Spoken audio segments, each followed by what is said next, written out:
People are making money off of other people's pain. Let me explain. By that, I mean there are channels, there are pages on social media dedicated to pointing out everybody else's flaws and failures. And I had to start wondering, and this is based on what God showed me a month or so ago, is this Pharisaical or is this Jesus? In other words, are they acting more like a Pharisee or Jesus? And I'm talking about believers, y'all. Like, I have no standard for behavior in mind for anyone who is not following Christ. But those of us in Christ, those of us following Jesus who are trying to be more and more like him, you cannot tell me that it is ever appropriate for disciples of Christ to take a person who is in public humiliation, who has been put out there for the world to see, to be uncovered, to look at something they did in the past or even recently, that they did this horrible thing, and now the entire world is their judge. That sounds, wait, that sounds like the accuser of the brethren. That's what Satan is called, the accuser of the brethren. And it's not even to say that it may not be true. It may be true, but what business, what does it matter to you what this person over there did?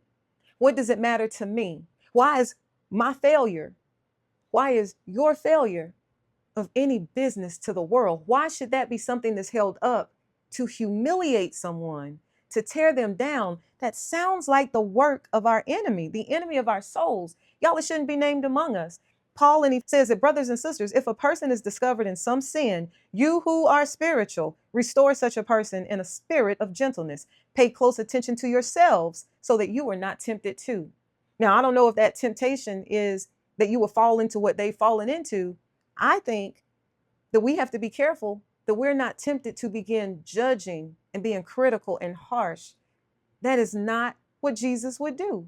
When we look at the woman who was caught in the act of adultery, and she was brought out, it was to be a public humiliation. And if you notice, Jesus doesn't add to her humiliation. He kneels and looks down at the ground.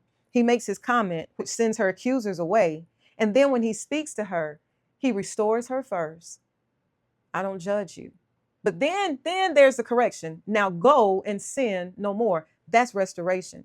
What I see happening on social media pages where they are making money off of other people's pain. And then I see in the comments when they start to defend themselves, they say, well, I'm just letting everybody know this is wrong. Well, this is what happens. It's like, oh, that's not how Jesus did it. So if that's not how Jesus did it, who are you acting like?